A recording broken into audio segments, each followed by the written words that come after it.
començar, vull donar les gràcies a la Reial Acadèmia Mallorquina d'Estudis Històrics per haver-me convidat a impartir aquesta conferència, encàrrec que vaig acceptar amb molt de gust i molt agraït.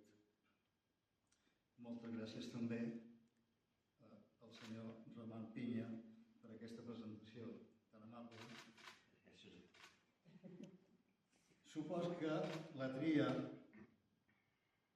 de la meva persona té alguna relació amb la meva proximitat familiar amb la figura de Josep Mascaró. Però vull dir tot d'una que aquesta confessió no em fa necessàriament una persona especialment adequada per a la tasca que m'han encarregat i que hi ha moltes altres persones que la podrien assumir amb molt més encert i coneixement de causa que jo mateix. Amb tot, intentaré complir la tasca tan bé com sàpiga i amb la convicció que els altres conferenciants que em seguiran supliran les mancances i complementaran el que jo pugui dir. Una persona molt citada va dir allò de «jo sóc jo i la meva circumstància». La frase ben bé pot ser aplicada a Josep Mascaró Passarrius.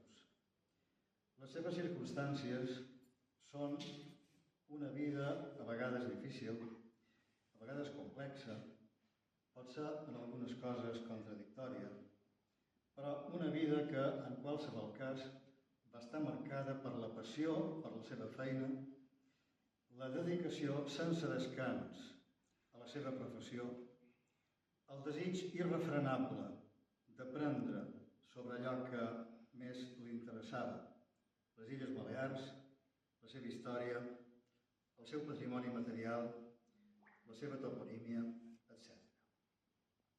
I es dedicà a aquesta empresa amb la passió dels entusiastes i amb una generositat que tots els qui el van conèixer poden testificar. Abans de parlar de la seva biografia, em permetré una nota sobre una qüestió que, encara que secundària, ha estat i és un enigma per a molta gent. La pronunciació del seu segon cognom, la grafia del qual, com molts altres cognoms, respon més a la ignorància d'un escrivà remot que a una pronunciació correcta.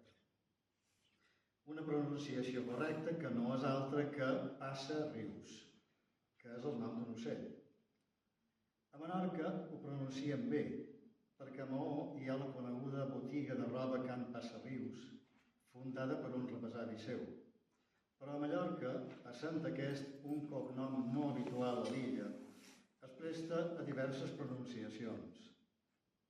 Algunes aberrants, com el Passarius d'aspecte llatinitzant que qualque vegada he sentit. Naturalment, la pronunciació correcta no exigeix necessàriament la modificació de l'ortografia, cosa possible, però competència exclusiva del propietari del cognom. En aquest sentit, observaré que Mascaró escrigué normalment Passarrius amb una sola S, com tenia en els papers oficials, però algunes vegades ho va escriure en dues esses, sobretot quan publicava coses en català.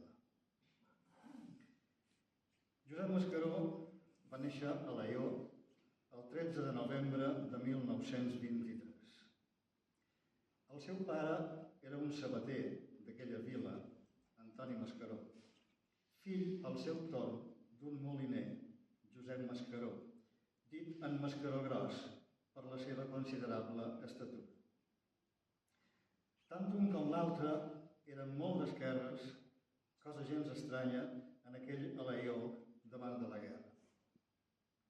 La seva mare era un personatge més complex. Els Passarrius són originaris del Principat de Catalunya. L'introductor del llinatge a Menorca va ser Antoni Passarrius Ferrer, nascut a Lleida el 1789, l'any de la Revolució Francesa, i casat a Tarragona. Va tenir 13 fills, 11 fills i 2 filles, que van crear la saga dels Passarrius de Menorca. El 1814, després de lluitar a la Guerra de la Independència, es va establir a Menorca i va fundar la Casa de Teixits esmentada, dita Casa Passarrius. Aquest era el rebesavi de Josep Mascaró Passarrius. Un dels seus descendents va ser Fanny Ventura Passarrius, la mare de Josep Mascaró. D'ara endavant, Fanny Ventura. Aquesta dona va néixer a l'Argentina perquè els seus pares, Ignasi Passarrius, nascut a Barcelona, i Fanny Vinent, nascuda a Maó, després de casar-se van anar a viure en aquell país, atès que el matrimoni no era gaire acceptat pels Passarrius perquè la dona no tenia per a ells prou categoria social. A l'Argentina van muntar una immobiliària, un negoci pròsper que els va permetre de viure bé i de fer un capital. I allà, concretament, a la ciutat de Mar del Plata, va néixer Fanny Ventura Mascaró, Fanny Ventura Passarrius, la mare de Josep Mascaró, igual que dos germans seus, dos germans més. El pare de Fanny Ventura, l'avi de Josep Mascaró, va morir a l'Argentina a l'edat prematura de 42 anys, víctima d'una malaltia i d'un error d'un practicant que li va donar un medicament equivocat. Aleshores, la seva dona tornà a Menorca amb els seus 3 fills i s'establí a Maó. Fanny Ventura tenia 15 anys.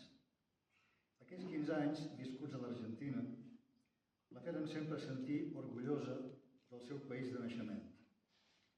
La seva llengua va ser sempre el castellà, que parlà amb els seus fills i amb tothom tota la vida, encara que 70 anys d'aquesta vida els passà a llocs de parla catalana. A 25 anys va perdre sa mare. El patrimoni familiar, quantiós, va ser quasi tot del germà petit. Ella rebé la meitat del lloc de Llimpa, en el terme de Maó, un lloc que aquí es diu una possessió, compartit amb la germana, on es va instal·lar i que va rebatejar amb el nom de Río de la Plata, un nom que, afortunadament, no va prosperar. 2 anys després, es va casar amb el sabater abans esmentat, Antoni Mascaró. 9 mesos després naixia el seu primer fill, el personatge que avui ens ocupa, que va ser batejat amb el nom de José Antonio, tot i que sempre li digueren José. Després vindrien Armando, Carlos, Perla i Aurelio. Ja sabeu que a Menorca són força inclinats a posar noms en castellà, i més en el cas d'una dona que, com he dit, havia fet del castellà la seva llengua d'identificació. Entretant, la família visqué a un munt de cases diferents, fins a 20, als municipis de Laió, Maó i el Castell, tot i que passaren un any a Cuba, a la recerca d'una fortuna que no arribà. El nin Josep Mascaró anà a escola a la Salle i a l'escola pública. Una anècdota sembla que vaticinava el futur d'aquell nin. Cada dijous, el mestre duia aquells infants a passejar pels voltants de Laió. Un dia, Mascaró tenia 8 anys, el mestre els va dur a veure la taula de Torralba d'en Salalt. El mestre es va veure obligat a explicar què era aquella immensa pedra en forma de T i els contà que uns gegants, les nits de lluna plena, al punt de la mitjanit, es reunien al voltant d'aquella taula per a fer libacions sacrals i eren servits per una geganta que tenia un fus per filar. El fus de la geganta, que es diu, que és un menhir, és a dir, una pedra llarga clavada verticalment en terra. Però el nin Mascaró no es cregué ni una paraula i va decidir d'investigar sobre el misteri que amaga aquella pedra immensa. Així aparegué el seu interès per l'arqueologia. El seu amic de la infància, Arcadi Gomila, explicava que, mentre els altres nens jugaven pel carrer, en Josep i en Arcadi anaven a la biblioteca de la Caixa de Pensions, l'única que hi havia a Laió, i allà passaven hores llegint i gaudint de la lectura. Llibres adequats a la seva edat, evidentment. La fatalitat va decidir que aquella escola primària li donaria els únics estudis reglats que Josep Mascaró va poder fer. La resta de la immensa erudició que va arribar a amassar va ser deguda a la feina autodidacta. El matrimoni dels seus pares no va anar bé i el 1935 es van divorciar, cosa que permetien les lleis en aquell moment vigents de la República. Aquí va començar un calvari per a Fanny Ventura Passarrius i els seus fills, a causa de la separació del pare i del drama de la Guerra Civil. La dona i els 5 fills van decidir deixar Menorca, amb la idea de trencar vincles amb l'illa i anaren a viure a Mallorca. Es van instal·lar a una casa llogada al Pont d'Inca. Poc després esclatà la Guerra Civil i amb aquesta vindrien anys difícils, de penúries i d'estretors. Fanny va encarregar a un apoderat de vendre la seva part del lloc de Llimpa, esperant que amb els diners podria resoldre la seva vida. El lloc es va vendre, però l'apoderat no podia enviar-lo els diners perquè el tràfic marítim s'havia interromput per la guerra. Menjaven pa quan n'hi havia. La mare es va posar a fer feina a una fàbrica de material militar i de nit cosia botons de polaines. Els nins menjaven a un menjador social. Un cop acabada la guerra, tornaren a Menorca, on havia restat incomunicat el fill Carlos. Arribats a l'illa, els diners de la venda de Llimpa van perdre tot valor, perquè Menorca s'havia mantingut fidel a la República i els diners republicans foren inservibles. Fanny es va trobar sense res, sense marit i amb els 5 fills per alimentar. Amb tot, va poder tornar a Mallorca i comprar una caseta al Pont d'Inca, la casita del Pont d'Inca, en el carrer de la Cabana. L'adolescent Josep Mascaró Passarrius es va posar a fer feina per ajudar la família. La primera feina que va fer va ser la de vendre Baleares, és a dir, el diari Baleares, pel carrer. Aquest va ser el primer contacte amb un diari que anys després restaria molt lligat a la seva vida. També va treballar a la fàbrica metal·lúrgica de metal·lúrgia Casa Boades i va fer de cocouer, és a dir, aquests que passegen i compren i venen ous i gallines. Empès per la penúria i també pel seu esperit aventurer, el 1942, amb 18 anys i amb el món compungit per la Segona Guerra Mundial, decideix d'allistar-se a la Legió i se'n va al Marroc, al quarter de Dar Rifie. Allà va ser destinat a les oficines de l'equip d'observació i informació i al gabinet de topografia, on va aprendre les bases de la cartografia. Un fet decisiu que determinaria el camí de la seva vida. Allà també va exercitar la pràctica de l'escriptura. Va guanyar un premi literari organitzat pel mateix quarter amb el relat Sangre i Nervio, molt legionat, com se suposa. Mascaró, forjat en la duresa i en l'adversitat, jove inquiet i idealista, cerca ideals, i la Legió l'imbueix de les idees de pàtria, honor, valor, etc., que s'inflamaven en els primers temps del règim de Franco. Això s'uneix a una profunda religiositat, l'origen de la qual desconeixem, o jo almenys desconec. Segons el capellà Jaume Cors, el també sacerdot sacerdot Ferran Martí i Camps, va ser el seu director espiritual i l'encaminà a professar com a oblat benedictí, que, com se sap, és una figura de persona seglar, però que comparteix qualque vot d'un orde religiós. Amb tot, no sabem fins on portar exactament aquell encaminament. Després es va enamorar i li van fugir les ganes de ser un oblat.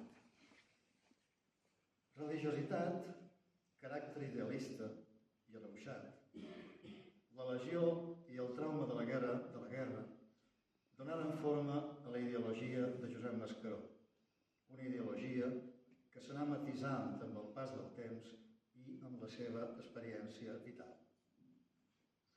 Mentre Josep Mascaró vivia l'aventura africana, la mare i els fills, menys un que també s'havia allistat a la legió, es traslladaren a València cercant millors condicions de vida.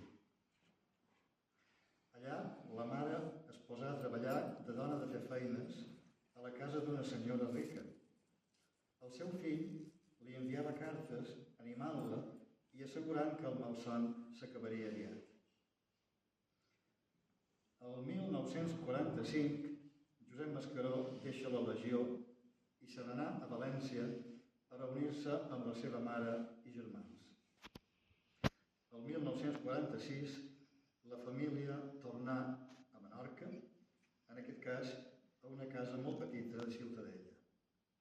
És en aquest moment que comença la carrera de Josep Mascaró, que portaria una obra extensa, diversa i monumental. El mateix any 1946 decidí de fer un mapa de Menorca, un producte pràcticament inexistent en aquell moment. A la legió, com he dit, havia pres la tècnica de la cartografia i la topografia que li foren de gran utilitat. La intenció principal de Mascaró era de posar damunt un mapa tots els monuments prehistòrics de l'illa, la seva primera passió. Durant 4 anys va recórrer l'illa, visitant els llocs i demanant informació als amos, alhora que els venia vetes, fils, sabons i altres productes, cosa que constituïa la seva font de sustentament. Així, a més d'ocupar-se dels monuments prehistòrics i de dibuixar-ne els plans, recollia els topònims de l'illa. El resultat van ser les seves 2 primeres obres, el croquis turístico de la isla de Menorca, un gran mapa de Menorca en làmines a escala 1/75.000, i el croquis arqueológico de la isla de Menorca, tots 2 publicats el 1951. Els mapes es venien en forma de làmines soltes que havien de passar el control de les autoritats militars, i els bastons a les rodes que aquestes posaven són incomptables. Mascaró no havia pogut aprendre català a l'escola i desconeixia com s'havien d'escriure correctament els topònims.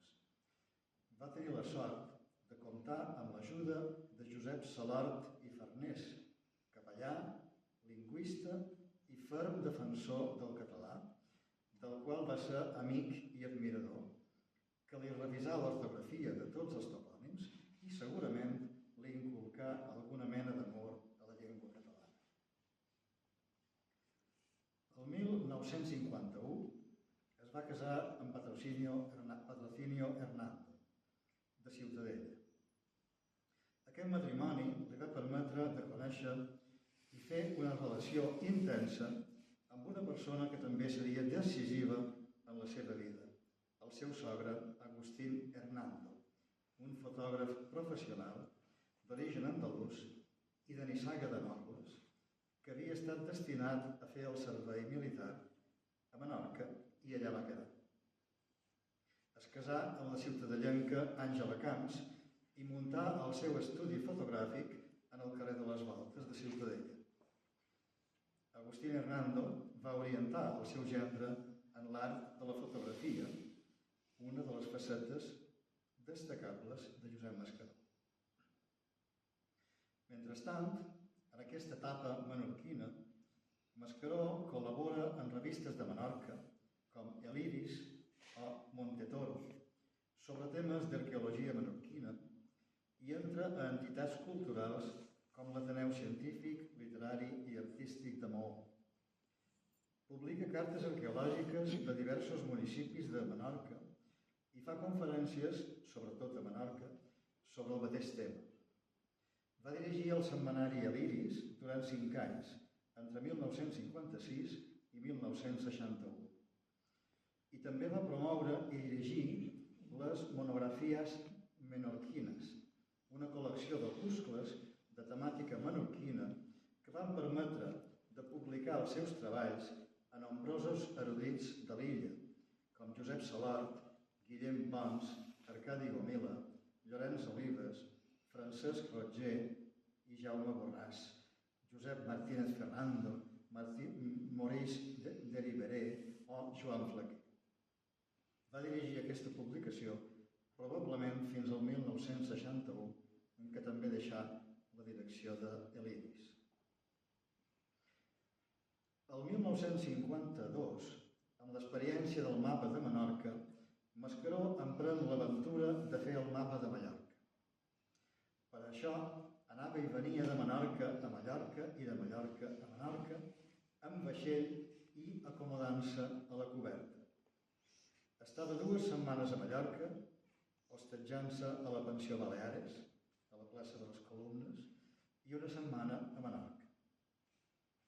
Mascaró va recórrer l'illa recollint topònims i dibuixant Mallorca, alhora que descobria monuments prehistòrics i altres deixes del pas de la història. Anava en bicicleta i demanava als amos de les possessions tot quan li interessava.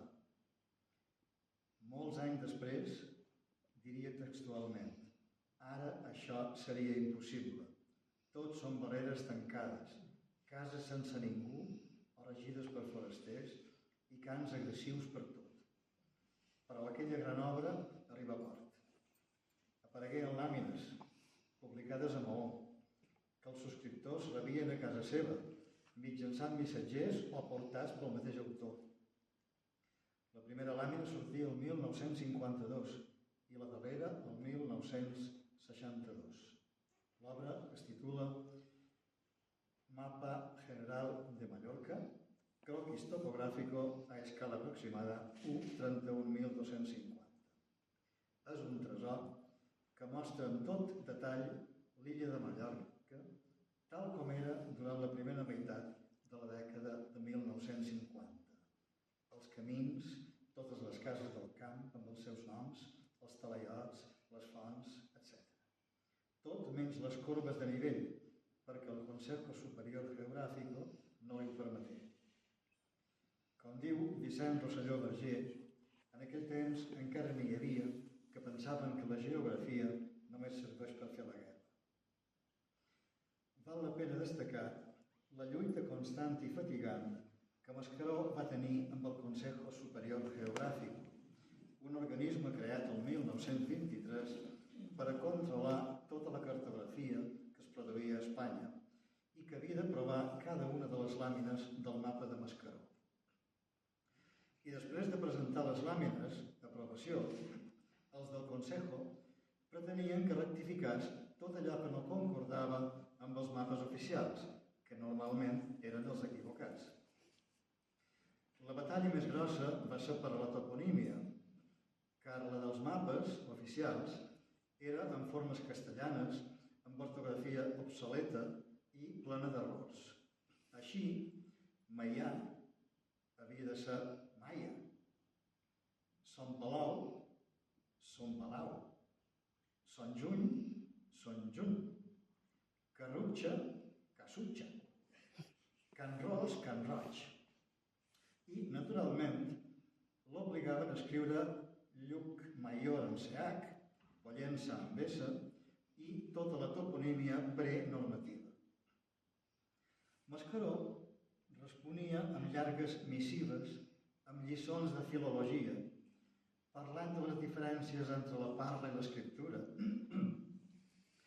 les etimologies dels topònims àrabs els topònims mossàrabs, l'origen dels mots can i son, els diferents graus d'obertura de les vocals e i o i els accents agut i greu, i altres coses que els militars brasileños no devien entendre gaire.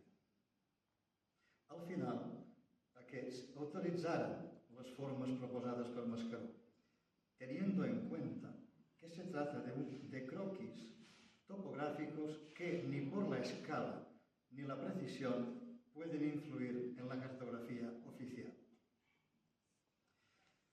Mentre treballava en el mapa de Mallorca, votant d'illa a illa, vivint a la pensió, continuava publicant tota mena d'articles sobre arqueologia de Menorca, un tema sobre el qual ja posseïa una abundant documentació i sobre aquesta temàtica imparteix conferències, sobretot a Menorca, però també alguna a Mallorca i a Barcelona.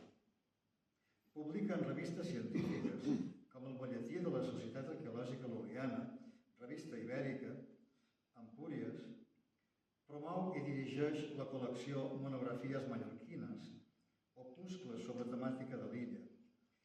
Inicia les col·laboracions amb el diari Baleares, és nomenat corresponsal de l'agència EFA i, com a tal, envia col·laboracions sobre la seva especialitat, que es publiquen a diaris espanyols com La Vanguardia, ABC, etc. És cridat a formar part de diverses entitats com la Comissió Provincial de Monuments Històrics i Artístics de Balears i s'inscriu a entitats com el British Institute o l'Agrupació Excursionista de Catalunya. El 1957 rep el primer premi important, el Premi Jaume I de l'Institut d'Estudis Catalans per l'obra Els monuments megalítics de l'illa de Menorca, la primera obra seva publicada en català, en un moment que això era força difícil. Aquesta és la primera etapa de la seva carrera, centrada bàsicament en Menorca, l'arqueologia i, de passada, la toponímia. 5 anys després, el 1957, la família, que havia augmentat amb 3 filles, s'establia a Mallorca, on residiren definitivament. Llogaren un pis a la plaça de les Columnes, la mateixa plaça on ja havia estat durant els 5 anys precedents. I aquí comença una nova etapa de la carrera de Mascaró, amb noves perspectives que s'afegeixen a les primeres i bàsiques de cartògraf, arqueòleg i toponimista, les facetes d'editor, historiador, divulgador, etc.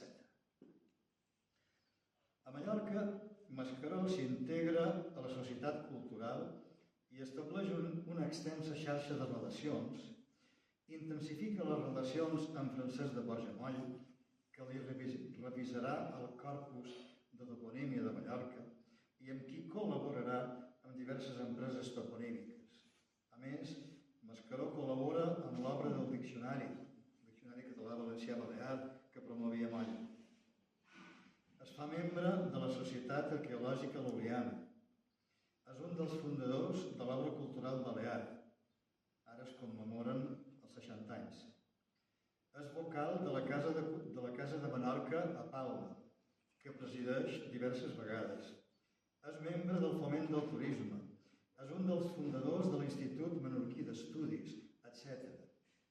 El seu caràcter alegre, amistós i respectuós li fan teixir una gran xarxa de relacions amb gent de tota mena. Fins aquí he descrit la biografia de Josep Mascaró seguint un ordre cronològic, atès que hi ha fins aquí unes etapes ben definides. A partir d'ara, la divisió en etapes és més difícil i, per tant, seguir un ordre estrictament cronològic podria fer-se feixuc. Per això, analitzaré de manera separada les diverses facetes de l'activitat de Josep Mascaró un cop instal·lat definitivament a Mallorca.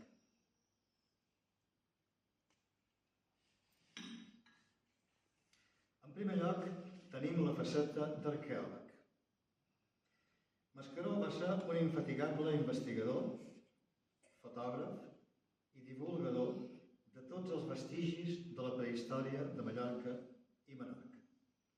Va recórrer pam a pam Mallorca i Menorca, on descobrí gravats rupestres, dòlmens, restes de taules, pujols fortificats i reductes prehistòrics costaners.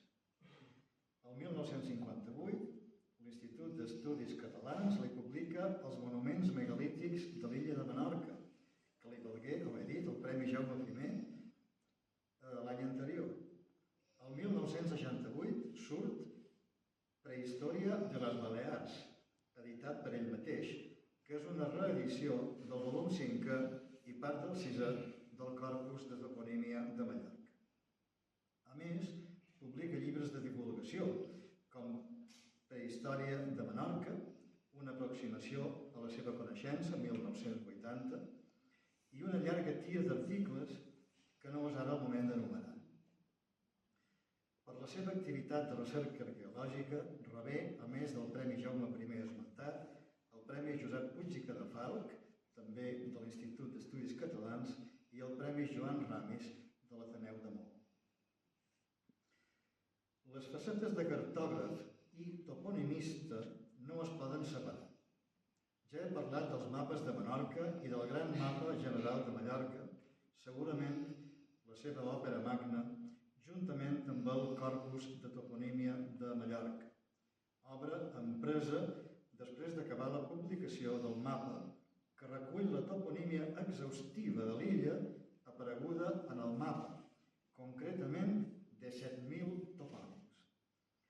El mapa general de Mallorca és el primer mapa de Mallorca a la seva escala d'ús no militar, si no vaig errat, i si vaig errat després els conferenciants que vindran després em rectificaran, i el corpus és el primer gran recull de la toponímia mallorquina i, a més, amb l'ortografia normalitzada, revisada per Francesc de Borja Moll i, ocasionalment, per Eina Moll i Manuel Sánchez Guarner. Són 6 volums, el corpus, són 6 volums publicats entre 1962 i 1967 i reeditats posteriorment. Però el corpus no conté sols toponímia. També hi ha una gran quantitat de notes d'història local, plans de les poblacions i una tracalada de fotos avui d'un gran valor. Tot resultat de la feina de Mascaró i de més de 200 col·laboradors, molts d'ells capellans, que ara era un moment en què la història local, que no despertava gaire entusiasme, a diferència d'ara, estava en bona mesura en mans d'eclesiàstics.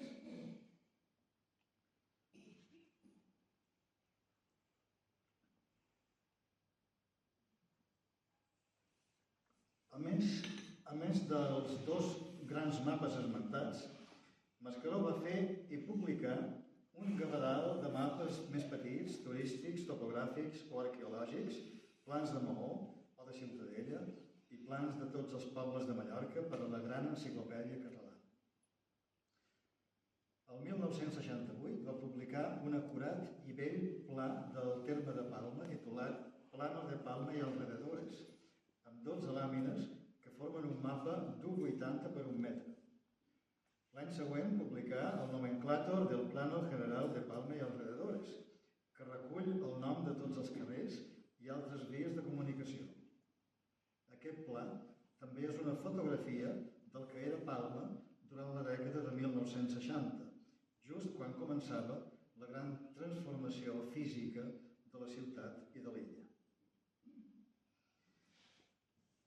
L'interès per la toponímia no va minvar en cap moment de la seva vida. El 1979 va conèixer Joan Coromines, el qual li va oferir de col·laborar amb ell en l'obra monumental Onomasticon Cataloniae, un recull i anàlisi etimològica de tots els noms propis dels països catalans. Mascaró i Josep Gulsoy, catalanòfil, canadenc i professor de la Universitat Universitat de Toronto, es posen a treballar en el projecte de Coromines al començament de la dècada de 1980. Fruit d'aquesta col·laboració és el primer volum de l'Onomàsticon, que sortia el 1989, dedicat exclusivament a la toponímia de les Illes Balears. Mascaró sentia una gran admiració per Coromines, per la seva saviesa i la seva afabilitat. El primer volum va ser una simbiosi perfecta entre un savi lingüista i un bon coneixedor del terreny.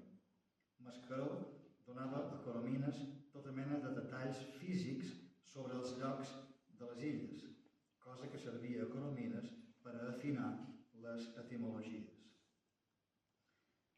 A més de tot això, Mascaró deixà una obra inèdita, mecanografiada, amb 7 volums i una elegant enquadernació datada el 1987. Porta el títol Cartografia catalana i el subtítol Els 1000 noms geogràfics més antics de les terres catalanes.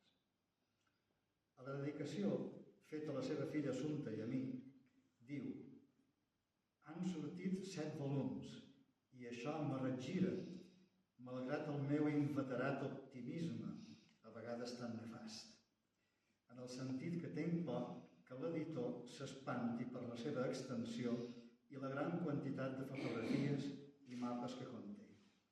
És per això que vull que almenys tingueu una còpia de l'original. Fins aquí la dedicatòria. És un recull de tots els topònims que va trobar, en totes les seves formes i variants, a tots els portolans, cartes de navegar i tota mena de mapes antics que va estudiar i que foren objecte de la seva devoció. Mascaró, periodista. El 1958 comença a ser redactor del diari Baleares, el diari del Movimiento, en el qual havia fet col·laboracions esporàdiques. El 1954 s'havia adherit a la Falange, cosa que el degué ajudar a entrar al diari i anteriorment ha fet de corresponsal de l'agència EFE, a Menorca. En el Baleares va treballar amb companys seus també amb carnet de la Falange, com Gabriel Fuster Gafim, Joan Bonet o Antoni Bisà. Amb tot, no es coneix cap activitat mínimament rellevant dins aquesta organització. En el Baleares es va dedicar a difondre coneixements sobre Mallorca, excursionisme, fets diversos o, a vegades, simples curiositats. Es va encarregar de les seccions Díganos usted algo, Excursionismo, Los Domingueros, ¿Qué desea saber? I Mallorca paso a paso. Potser alguns dels presents ho deuen recordar. Va ser també correspondent de l'agència EFE a les Balears. El Baleares també va dedicar-se a la crítica d'art. El 1982 començà una secció dita La crítica de la setmana. Això l'obligava a esmerçar molt de temps visitant galeries. Aquí tampoc no va plaure a tothom, perquè no era gaire entusiasta de l'art modern. Es declarava admirador de Leonardo da Vinci, Rembrandt, Velázquez i Picasso, i dels nostres Miró, Dalí, Matías Mandialego i Joan Miralles. I entre els escultors admirava Jaume Mir, amic coral que considerava equiparable a Guillem Sagrera. El 1973, Mascaró Passarrius va ser nomenat membre correspondent de la Reial Acadèmia de Belles Arts de San Fernando i el 1990 acadèmic numerari de la Reial Acadèmia de Belles Arts de Sant Sebastià de Pau. Mascaró, historiador.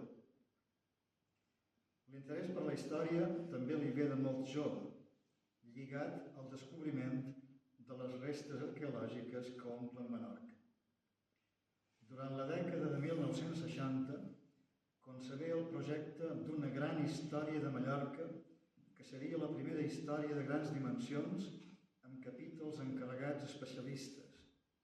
L'obra, titulada Història de Mallorca i editada pel mateix Mascaró, sortia en fascicles, l'única manera possible en un editor de pocs recursos.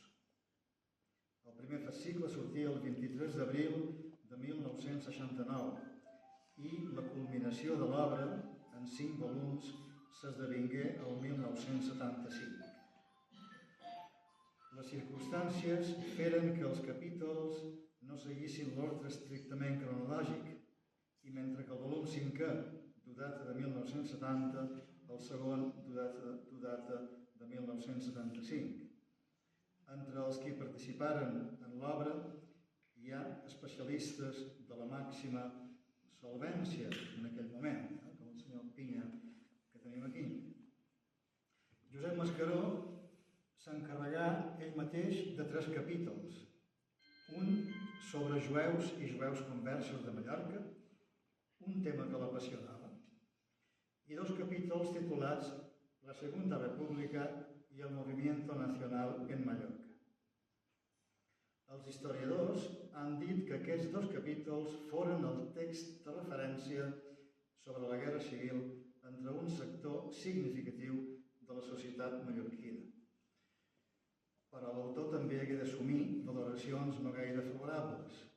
Josep Massot i Muntaner digué que es tracta d'un text que pot ser considerat la versió local més representativa de l'escola neofranquista, notable durant els anys 60 i 70. Acabada la publicació de la història de Mallorca, que es tanca amb la Guerra Civil, Mascaró volgué continuar-la projectant 4 volums més dedicats a les dècades de 1940, 1950, 1960 i 1970. Però al final, els 4 volums estan dedicats només a la dècada de 1940 de tants materials que hi ha. Ara el text és exclusivament de Josep Mascaró i és acompanyat d'una gran quantitat de biografies de mallorquins notables de totes les ideologies i condicions. Es titulaven Hombres de nuestro tiempo. Així s'acabava una magna història de Mallorca en 9 volums que, com tota obra humana, té les seves llums i les seves ombres, però que té darrere l'entusiasme i la tenacitat d'un home emprenedor i laboriós. Amb l'experiència de la història de Mallorca, decideix publicar una obra semblant referida a Menorca, la qual sortí també en fascicles entre el 1979 i el 1985, amb el títol de Geografia e Historia de Menorca. Forma una obra en 5 volums, redactats també per especialistes amb la coordinació i gran quantitat de fotografies de Josep Mascaró. També inclou fotografies de menorquins destacables, també inclou biografies de menorquins destacables amb el títol de Menorquines a través de la història. Per la seva contribució a la història de Mallorca i de Menorca, Josep Mascaró va ser, el 1967, va ser nomenat membre corresponent de la Reial Acadèmia de la Història. Mascaró, editor. Mascaró Passarrius va ser l'editor de quasi tota la seva obra. Era la seva font de subsistència amb la qual havia de mantenir una família de 4 filles i continuar editant. A vegades les coses es posaven difícils i per a poder tirar endavant hagué de vendre drets d'autor d'algunes de les seves obres més importants. També va editar obres d'altres autors, però només posant el seu nom d'editor i sense treure cap benefici. Així va editar el llibre Cabdal de Miquel Fortesa, Els descendents dels jueus conversos de Mallorca, que posteriorment seria reeditat per Editorial Moll. Un llibre que no sols va editar, sinó que va encoratjar vivament Fortesa a escriure-lo. Amb el segell editorial J. Mascaró, Passarrius, va veure la llum la col·lecció Turmeda, dirigida per la llibreria Tous amb l'assessorament d'Antoni Serra, Guillem Frontera, Miquel Barceló o Josep Albertí. En aquesta col·lecció publicaren obres remarcables escriptors o investigadors com Guillem Colom i Ferrà, Josep Albertí, Damià Huguet, Bernat Nadal, Blai Bonet, Guillem Rosselló Bordoi, Gabriel Alomà, Llorenç Villalonga, Antoni Mus, etc. Una faceta destacable de Mascaró és la de viatger. Viatjar per tot el món empès per la seva insaciable curiositat i ànsia de saber. Viatjar a Tel Aviv a cercar informació sobre jueus. Viatjar en cerca de cartes nàutiques a Anglaterra, a París, a Florença, a Toledo, etc. Anar a Califòrnia a la beatificació de Juníper Serra. Anar a Roma amb motiu de la beatificació de la Montllull. Anar a Algèria a cercar algerians que parlaven català, descendents de migrants menorquins, i em va trobar. Contava una anècdota que una vegada es va enfadar amb un algerià, no sé per què, va enfadar. I Mascaró, així, enfadat, va dir, tu padre. I l'algerià va dir, o tu madre. I l'algerià va dir, sa teva. Era un d'aquells descendents de menorquins.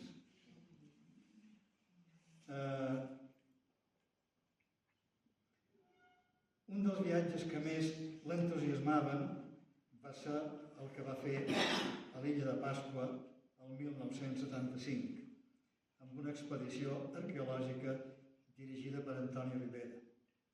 Va ser el responsable de l'equip arqueològic de terra i prengué part en l'excavació del recinte. En tornar, va fer una llarga tira de conferències per tot arreu sobre la misteriosa illa, sovint amb projecció de diapositives. Durant la dècada de 1980 va formar part de l'equip de televisió espanyola que rodava una sèrie de documentaris sobre llocs on hi hagué petges dels catalans. Això li permeté de viatjar per Turquia, Grècia, Algèria, Tunísia, Creta, Xipre, Sicília, Sardenya, Còrsega, Occitània, etc. Fou guionista i col·laborador d'una bona quantitat de programes del Centre de Televisió Espanyola de Catalunya, com L'aventura dels catalans, Les nostres coses, La finestra, etc. Tingué encara altres facetes més desconegudes, com la de fabricant de guitarres o afeccionat als autos antics.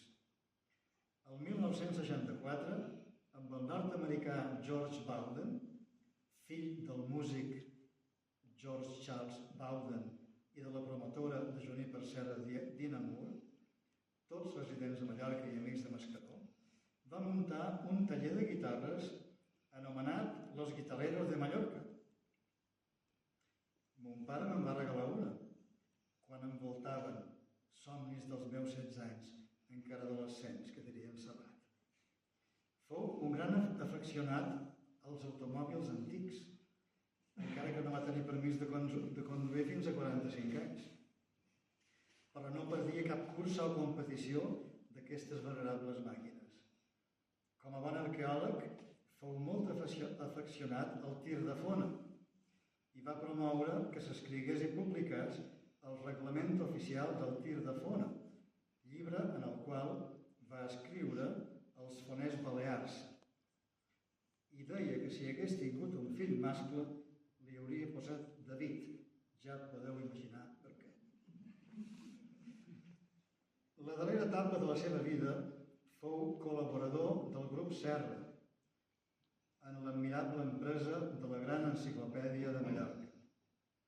D'ells són una part important de les fotos que hi surten, un bon nombre d'entrades signades amb la lletra M i tots els plans de les viles fins a la seva mort. Aquesta vingué prematurament un dia fatídic en què un ictus el va fer redolar per la llarga i senyorial escala de l'edifici de la plaça Garcia Orell, on vivia. Si hagués de remarcar algunes de les característiques de la seva personalitat, parlaria en primer lloc de la seva laboriositat. La seva vida va ser la seva feina i ningú no el veié mai aturat. Com mossèn Alcover, s'aixecava a les 4 i anava a prendre cafè al bar Mònaco de vora casa seva. Quan ell arribava deia bon dia i els altres deien bona nit. I es posava a treballar fins que anava a dormir a les 10 del vespre.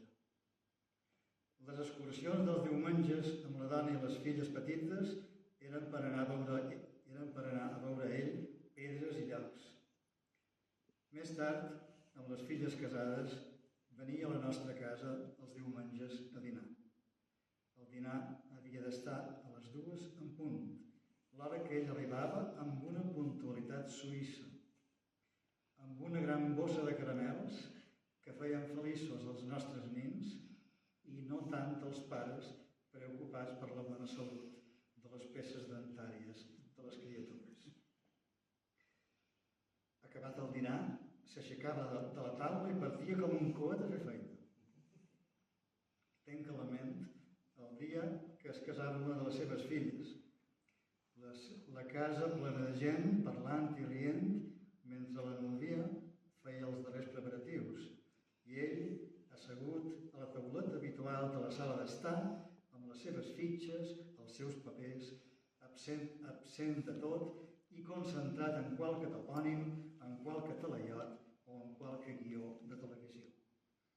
A aquesta laboriositat s'unia la seva tenacitat, la persistència, un cert optimisme i la convicció que davant les dificultats se'n sortiria. I això és una de les claus dels resultats que va assolir. Un altre tret de Mascaró era la seva generositat. Li podies demanar qualsevol cosa que sempre et deia que sí, encara que hagués de perdre la cosa més valuosa per a ell, el temps. Una anècdota dona testimoni del que dic.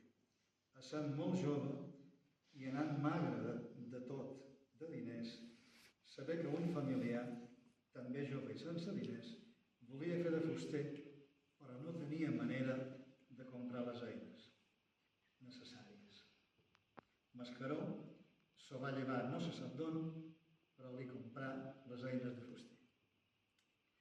Tenia escassa o nul·la afecció als diners, que despenia sense patir gens quan trobava que calia fer-ho.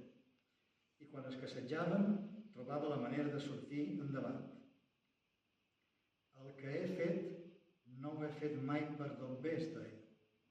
Si jo hagués pensat en els doblers abans que en la cultura, si hagués dedicat el mateix entusiasme a vendre botifarrons o calcetins, ara seria multimilionari. Sempre va viure de lloguer, tenia 2 pisos llogats a poca distància un de l'altre, a un hi vivia i a l'altre, ben gran, tenia la seva oficina plena de llibres, papers i tota mena d'objectes. Aquest és el perfil d'un home que en tota la seva vida no va fer altra cosa que llegir, estudiar i treballar. D'un erudit sorgit del no-res, o més ben dit, sorgit de l'esforç, la tenacitat i la creença profunda en allò que feia. Un home que es va moure en un temps enrarit, en una postguerra difícil, en una Mallorca on no hi havia universitat i on tot era precari. La societat que ha rebut el seu benefici li ho ha agraït amb nombrosos premis i reconeixements. Només per citar els més importants, la medalla d'or de les Illes Balears, el reconeixement com a fill il·lustre de l'Alió, Premi Jaume I i Premi Josep Puig i Cadafalch de l'Institut d'Estudis Catalans, diversos premis Ciutat de Palma Premi Manuel Sánchez Guarner a la unitat de la llengua catalana i els ajuntaments de Palma, Marratxí, Ciutadella i Alaior han posat el seu nom a les plaques d'un carrer. Aquest és el perfil d'un home que estimà la cultura, el patrimoni i la identitat de les Illes Balears. S'enrabiava quan a la cala de Tacarix li canviaren el nom de Puerto del Cocodrilo. Lamentar que els mallorquins haguessin deixat fugir els bous de Costitx o la poca cura que havíem tingut amb el nostre patrimoni arqueològic. Estimar la llengua catalana que no pogué aprendre a l'escola i la llengua castellana que parlà sempre amb sa mare i els seus germans. Val a dir que amb un innegable accent català. Era vist com un personatge quixotesc i un poc aixelebrat, que semblava que pretenguera maridar ideologies que semblen immaridables. Creia en la comunitat cultural que anomenam Països Catalans i que ell anomenava la Catalunya natural. Trobava que Jaume I s'havia errat i molt dividint els seus regnes entre dos fills. 14 dies abans de morir, va concedir la darrera entrevista que li va fer la seva filla Virgínia per a la revista El Mirall. «Vostè d'on se sent?», li demana l'entrevistadora. I respon: «Jo em sent mediterrani, després europeu i català, i a un nivell més casolà, balear i menorquí». Amb motiu del centenari del naixement de Josep Mascaró, les seves filles han fet un web on es pot veure una gran quantitat d'informació sobre la seva vida i la seva obra i on hi ha algunes obres que es poden llegir en línia. El trobareu a l'adreça Mascaró Passa Rius, tot junt i sense accent, evidentment, mascaropassarius.cat. I això és tot. Moltes gràcies per la vostra atenció. Tot molt.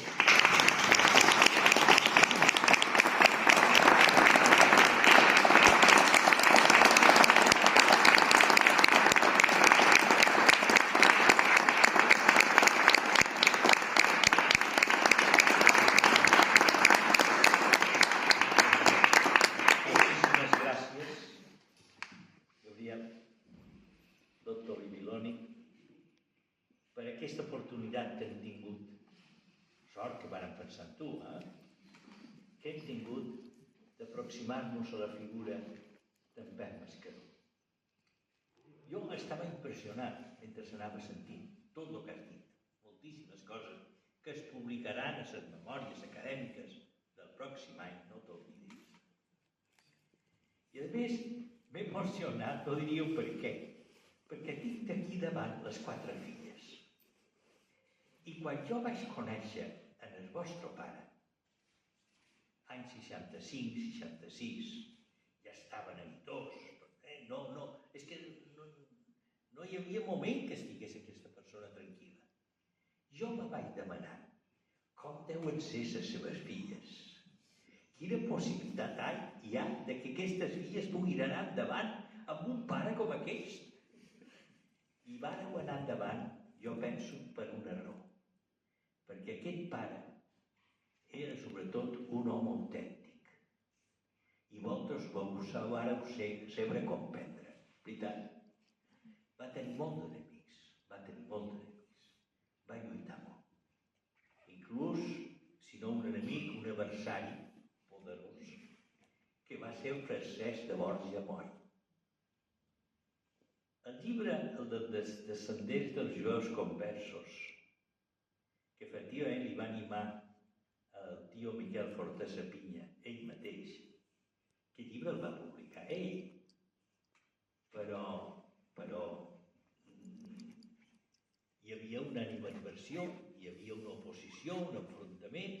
Després ja, les primeres edicions van ser continuades, però després va ser l'editorial Moll que la va agafar.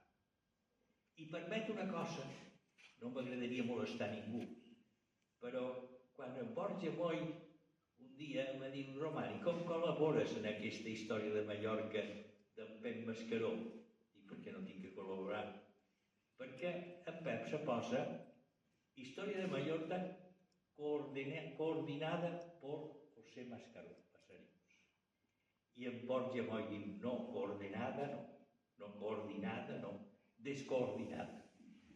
Com que raó tenia que aquella història de Mallorca va ser impressionant amb la descoordinació.